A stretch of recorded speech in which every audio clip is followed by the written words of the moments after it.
Hey everyone, today we're going to be eating at Geranium in Copenhagen, Denmark. This is a 3-star Michelin restaurant located in the National Football Stadium in Denmark. This was actually rated #1 in the world in 2022 by the Michelin Guide, so I was extremely excited to try this 3-star Michelin restaurant. Now, what's really cool, we can jump right into the restaurant and the whole experience. We enter in from the side of the stadium, and they have a really nice forest and kind of nature theme as you enter the restaurant. You can kind of see them prepping for us.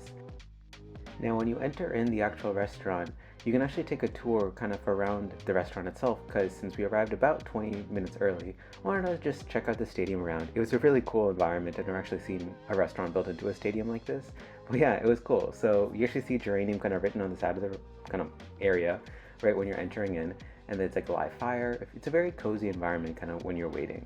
So on the left, you take these 2 elevators up to Geranium that you see on the top 8th floor. Very excited. So this is kind of the entrance to the actual restaurant. We can jump right in. When you get right into the restaurant, they have these 2 little hand towels that they kind of give you. It's a nice way to just enter the restaurant and kind of feel warmed and refreshed when you kind of wash your hands and kind of just sitting down and enjoying the entire environment. There's me just waving hi. Happy to have all of you here alongside me. Now, when you sit down, they give you a pair of scissors.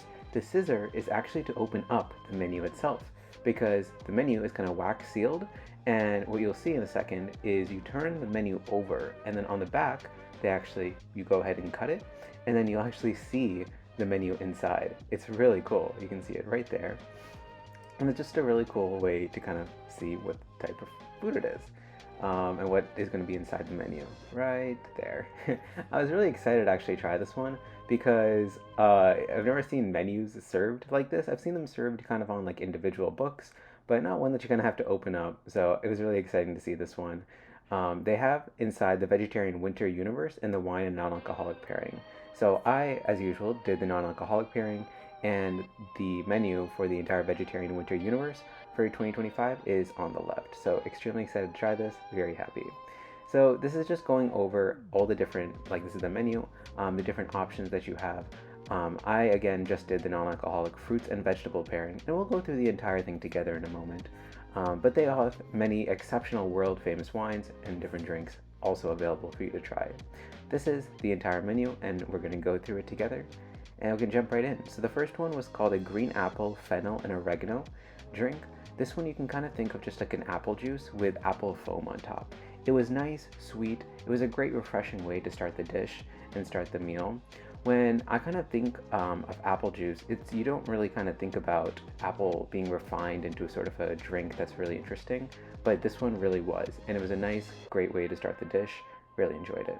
So first up is broccoli in a crispy algae with dill stems and aquavit. This is a really pretty dish. They kind of serve it on top of like a towel.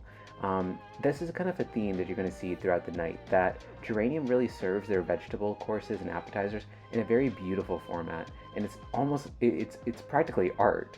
You can kind of see how amazing that the flower dishes look, and this broccoli algae bite really was just a very fresh salad and just a nice way to kind of just begin the dish. It was amazing, and in my opinion, it kind of just tastes like a quick salad bite in a unique form, because salad usually comes in a very crispy format. It takes a lot of heat. This one, you just pick it up right with your hand and just pop it straight into your mouth, and it's great. The next appetizer was a kale, apple, and crunchy vegetables. Now this is really cool because you see those little red pearls? Each one of those was actually apple, but served kind of in like a pearl format, kind of like a popping boba, but made from apple.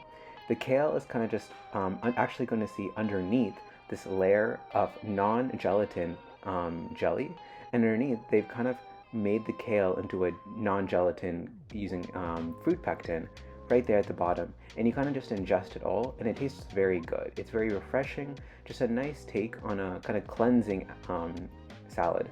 And all the little crunchy bits on top is just crunchy vegetables that they added just to add some texture to the entire dish. This one was also extremely good, and I thoroughly enjoyed this dish.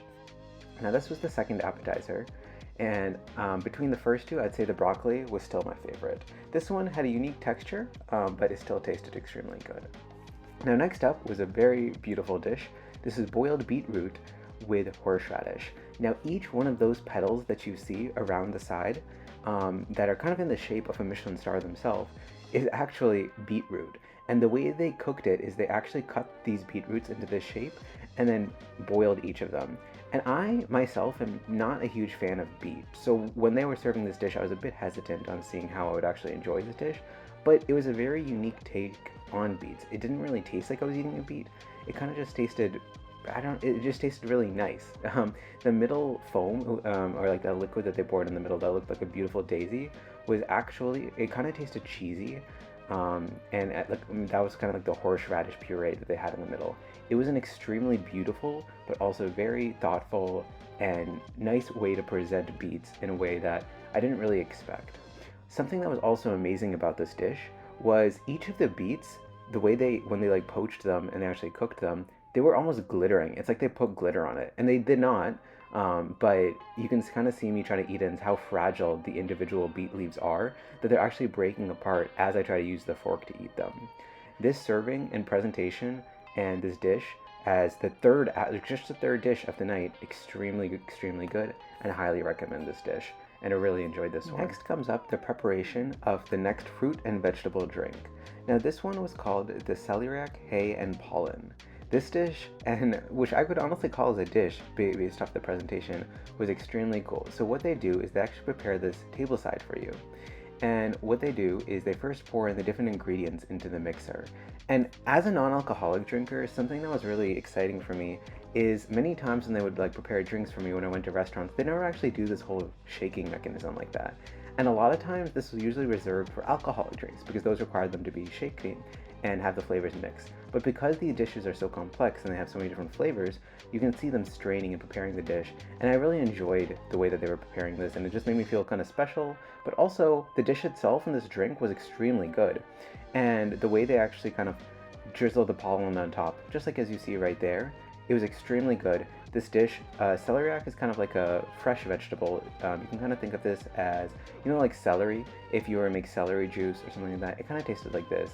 And I just really enjoyed the whole experience and having them prepare this tableside. Highly recommend this one. I really enjoyed this one. Now, as part of this dish and as part of this drink, something that they do mention is they do recommend that you actually savor these dishes and savor these drinks as part of the pairing of the food as they bring it out. And this was really hard to do because the dishes and the drinks were extremely good, so I actually ended up drinking maybe a little bit too much of it before the actual meal came out. However, they're very gracious and the service here was amazing. They actually just bring you out more whenever you finish. So next comes up is something called rogost, but it's practically pickled celeriac and seaweed. So it actually complements the drink that we're drinking because you see that kind of white vegetable in those little dishes like circles that you see right there. That's actually the same thing that the drink was made from. And inside the whole like liquid that you see around is actually like a truffle liquid that they kind of suspend the celeriac in. And the base that they actually do is kind of infuse some like toasted seaweed in there. So the entire flavor and this combination was good. I personally felt like this dish could have had some sort of additional way to kind of hold the dish together because the celeriac was a little bit too slippery for the liquid that it's suspended in. However, I did enjoy this dish. It might just not have been my favorite of the night. Now, I do want to say the presentation of all the dishes throughout the night were extremely good, as you can see in this next one, which is kind of crazy. When they were first presenting this next dish, which is lightly pickled colabri, greens, and hazelnut oil. So we can see on the things that kind of look like little snakes, they're not snakes, they're just lightly pickled colabri, and that's just another vegetable. And the stuff that they're drizzling on top is kind of like a hazelnut oil. And on my dish, since I'm vegetarian, they did not give me caviar. Normally they serve caviar. Instead, this might be familiar with some of you if you've seen my alchemist video, but this is actually mushroom caviar. So it is still caviar, just made from mushrooms. And it actually pops, I've heard, in the same way. I myself have never had caviar, but it pops and has a similar texture to actual caviar. So that was really exciting. And this dish the presentation was really interesting. I do have to say, this dish had a very interesting flavor. The hazelnut oil, and it kind of worked well with the colabri. I personally, this may be the second or third time I've had colabri. It's probably not my favorite vegetable, but the entire dish itself worked very well. I think my only complaint with this dish was a little bit hard to eat with the format that they presented it in. Now, of course, we always have to go check out the bathroom. So this is the bathroom. It's a very beautifully well thought out bathroom. I always want to say that I think something I really like about Denmark in general is the whole environment and their architecture. and how they actually make plates and restaurants and the tables, and just everything's really beautiful. And look at this cup. When you actually lift the cup and bring it back down, it has this beautiful design. And it's these small things that are part of these restaurants and part of these experiences that really make the whole experience worth it. So I really do find the architecture, the seating, the tables, the chairs, even the glasses, very, very beautiful. And this kind of fitted the theme of the night of just everything being with nature and just making you have a very nice feeling. Now, the next drink is actually raspberries, blueberries, and rosemary. So this one is kind of like a juice, and it was amazing. It tasted great, and I really enjoyed it. It's kind of fun. I think one thing I really enjoy with ice cubes is their actual shape, and I kind of love seeing spherical shaped ice cubes. I think they're really fun. And the fake crack in the glass, it just really made it feel like a nice experience. So this drink was very good. The flavors of the raspberry and blueberry and rosemary all worked very well together. Highly recommend this one. Also very, very good. Now, we're going to be moving on to the next dish in a second, but I do want to say that the environment and the actual restaurant started to get picked up a little bit busier throughout the night. As we kind of move on, we will see more people show up in the rest of the restaurant. I think in total they seat around 20 to 30 people. So the restaurant is a very intimate experience. Some of the tables had 1 to 2 people on it, some of them had 4. Most of the tables, though, only had 2 people on them. If you seat by yourself, then they do have single seating, but it was a very good experience. So throughout the night, my phone actually ended up dying. So what's really nice is because they want you to have a good experience, they actually just gave me a wireless charger. So I could just use that throughout the night, so I could continue filming these wonderful videos and sharing all the experience with you guys. And again, thank you so much for watching if you guys are still here. So this is the entire restaurant. I just kind of want to show you where I was seating and what the entire environment at the restaurant looked like, and we can move on to the next one. So next comes up was cauliflower, walnuts, and fermented cabbage juice. Now, this dish was very interesting. I kind of didn't really think about how this dish was kind of being put together.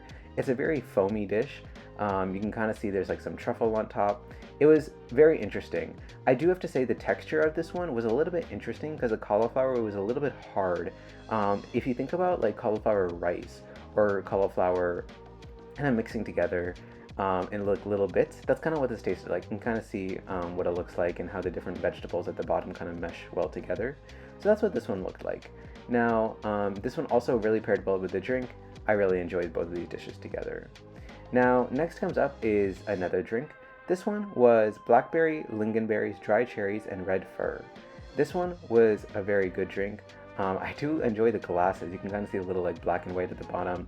This drink was also extremely good, very light. They gave it inside an ice cube, so that dish was also nice. So next comes up was Demeter crispy grains, buns with seeds, and bread pancake with onion and truffle. So we're going to walk through all of it. I know they served it a lot at once, but now we can go right into it. So this is a bread pancake with onions and truffle. This dish was probably maybe one of my favorite of the night.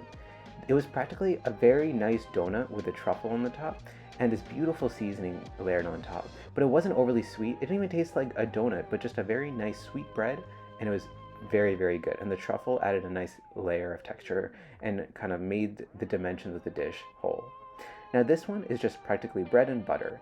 It's very good bread and butter. I enjoyed how and this is also vegan, but it's just a very good dish, and this is actually the bread itself, and they have a ton of grains on top. And I am a sucker for really good bread, and I love the number of seeds that they have on top. It was very soft, warm, and it worked very well with the butter. Highly, highly recommended this one.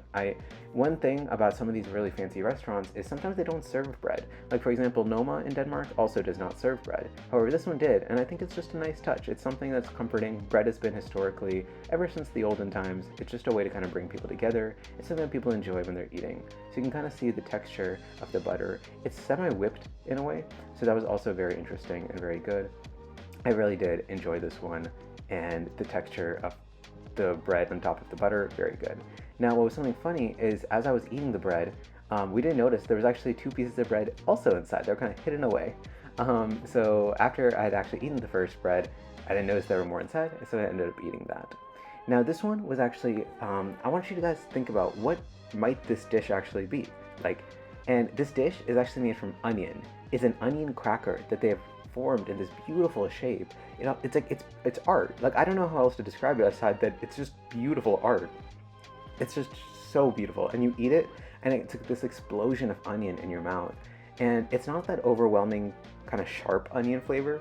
It's just smooth, and it honestly makes you want to eat more of it. Kind of like a Pringles can, but that's also, this is a much more sophisticated and tastes a lot better than a Pringles, but it just makes you want to eat more of it. And it's a very nice flavor that you don't really expect, because I thought this was going to have like a cheese flavor, but no, it's just made from onion. So very cool. Now this dish and this drink is practically gooseberries, sea buckthorn, and vanilla. So you can kind of see the like color of the dish right here and the color of the drink. It's very dark. It's very red, almost like kind of like blood, but that dish and that drink, very good. Now next comes up is grilled Jerusalem artichokes with dried blackcurrant and whey. Now, this dish was probably not one of my favorites of the night, and I'll explain why. You see those little like flowers that they have petals on top? Those kind of got stuck in they were not very easy to chew, and it honestly had a little bit of a texture kind of similar to plastic. Even though this was made from a vegetable, I wasn't a huge fan of it. And the actual artichokes themselves were a little bit on the raw side.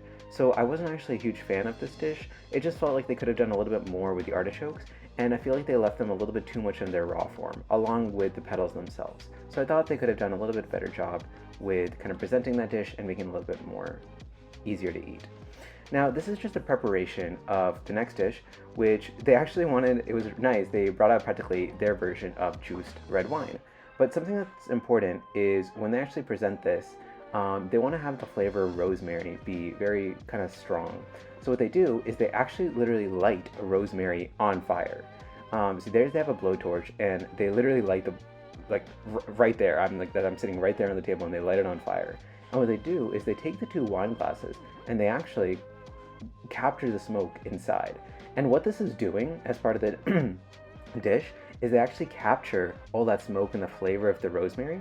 And then when they actually pour the drink itself in, full of like raspberry and blueberries, then what they do is that flavor gets trapped as part of the drink. And what this does is it adds in depth to something that might just be a regular juice, and it makes you feel a lot more smoky flavor. And it really brings kind of a new way to drink juice and to experience juice, something that's more elevated than just a regular juice. So I really enjoy this one, alongside the beautiful service and presentation of the dish, the actual flavor and the texture, and how when you're drinking it, it was very good, and I really enjoyed that one. Now, next up is beetroot steak with mustard salad and truffles. They absolutely went crazy with the amount of truffles they put on top. It is probably, if you can, it's like a centimeter thick layer of truffles that they put on top of a beautiful beetroot steak. Now, as I mentioned before, I myself was not a huge fan of beetroot. However, this night and the way they've presented everything, it has been amazing. The beetroots, I kind of wanted to break it up to kind of show you just the first off beautiful, stunning color of the beetroot, but also how the beetroot actually tasted. It was amazing. The truffles, I did not actually really expect to taste so good with the beetroot, and the dish worked perfectly. I really enjoyed this one. It was amazing. I have a newfound respect for beets after going to this restaurant. It's something that I want to try cooking with more and want to eat more in my life.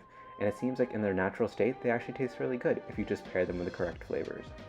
So now next, they wanted to show today's harvest from the plant kingdom, because we're going to be eating a bunch of stuff that they grow in their own garden as part of the next dish. So they just bring up what they're going to actually be cooking for you in a nice little format. And so we're going to be seeing a bunch of different onions and vegetables that are presented in this beautiful format. Now here you go. You can kind of see all the different types of vegetables. So they have potatoes here. They have another onion cracker that looks stunning. They have a beautiful, nice cheese little gravy in the middle. Surrounded on the outside are artichokes, beets, these beautiful microgreens, cabbage, little broccolettes, which are practically just tiny broccolis, and it all surrounds it in this beautiful little salad. And I feel like this is something that I really appreciated from a restaurant and a quality like Geranium. Geranium really highlights the fact about how can you really make vegetables shine on their own without needing to be overshadowed or treated like a side dish on many either heavy meat dishes or treated just like a side dish in general to a carb heavy dish. So that's why I just thought Geranium was a very good experience with being able to see that in a really highly rated Michelin star restaurant, but also kind of trying to push the boundary a little bit forward with it showing this. So now we're just walking through kind of the wine area and the wine section just to see what it looks like. I always like to get the restaurant tour just because of how beautiful it is. And Geranium, I think this entire experience was it meant a lot to me just because as a vegetarian, as someone who does not eat meat, seeing restaurants at this caliber really push forward that idea of developing food in a very nice area is just very nice to see. Also, it's really cool, so people who work in the restaurant actually get an overview of the entire soccer stadium because this is inside a soccer stadium, and you can kind of see what it looks like at this time. So people can actually literally watch games while they're prepping. So it's just a very cool experience. You can kind of see them taking care of the fields right now overnight. I just thought this was extremely cool to be seeing this as part of the tour. Now this is the actual kitchen. Since they're wrapping up the night, they're kind of cleaning up. They've already prepared a lot of the dishes that are left for the night. This is kind of the prepping area where they actually prepare a lot of the restaurant food at the end of the night. Very cool experience, but we're not done yet, so just stick with me and we'll jump straight into the desserts in a second. So now, as part of the next drink, these are some more juices. This one highlights lingonberries, cherries, and red fir. You can kind of see this was just like a nice sweet drink.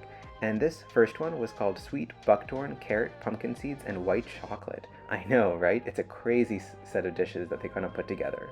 So that beautiful little texture that you see on top, that's actually made from white chocolate. It's like a white chocolate design that they put on top. And underneath is a sea buckthorn, carrot, and pumpkin seed little like kind of pudding that they have on bottom. This dish was amazing. A lot of these dishes as part of the night, I honestly didn't even want to break because of how good they looked, or like even want to eat them, but you have to eat them because it tastes even better. Now this one was just another drink. This one was highlighting gooseberries and vanilla, and they served it with a bunch of different rose petals and stuff on top. Highly recommend this one as well. It's just, they really highlight and they've really nailed down how to present dishes and juices in a very fresh and amazing way. Now this one was a beautiful dish. It's a berries with a nice, it's practically called ole brod, and you can kind of think of this one as just a sweet pastry, and it was perfect. It was the perfect level of sweetness, and that's actually not something just unique to this restaurant, but your restaurants in Denmark in general, and pastries always have the perfect amount of sweetness there, and I really enjoyed that. Now next is a tart with sunflower seeds, yogurt, and geranium glazed apples. It was so beautiful. They actually grow these apples themselves, and it's just a perfect tart, and they kind of like had these caramelized apples right on top, and you just go ahead and cut it, and you kind of put this cream right on top, and what they'll do is you'll see how they actually pour this cream on top, and you kind of just like layer it all over the entire tart with the apples, and it just tastes amazing. The tart itself is very much of a less than sweet. All the sweetness comes from the caramelized apples on top, and it was just a great refreshing way to end the dish and end the meals as the dinner is actually coming to a close. But we still have a couple more, so we'll be showing you those momentarily. I do want to say that this entire restaurant so far has been amazing. They brought out this special cake. They knew I was coming, so they actually brought this amazing chocolate cake with these chocolate leaves, and they present it in a very beautiful format. The chocolate cake was also amazing, and the little chocolate leaf, it just cracked perfectly right on top. Highly recommend this one. If you do get a chance to go there, maybe ask and request for it, and maybe they'll bring it out for you. Next is milk chocolate with pickled rose hip. This one is actually going to be following. This one is also raspberry and mild licorice that they served. This one, licorice is a common thing that they serve as part of desserts, and this one was actually the milk chocolate and pickled rose hip. There's a lot of rose themes throughout the sweets. All of these sweets, they're all amazing. They're perfect truffles. And finally, to end the night, this is a crispy flour with exotic spices. Just a nice way. A lot of the dishes that they're ending throughout the night, they were very sweet. So all of these together was just a perfect end to a wonderful night. So thank you so much for joining me. Geranium was an amazing experience. 10 out of 10 seems like an understatement. This restaurant was really special, and it really had a great way to just explain vegetables in a very unique way, and I really enjoyed it. So this is probably going to be my last restaurant in Denmark for a while, but I want to say that overall it has been amazing exploring the restaurant scene in Copenhagen and just seeing how restaurants are able to really take something ordinary as just a simple vegetable and elevate it and bring it into something that I've really enjoyed. So I want to thank all of you for joining me along some of these Copenhagen restaurants in the Copenhagen journey, and I promise you there's a ton more to come. All right, have a great day. Thanks for watching. See you in the next one.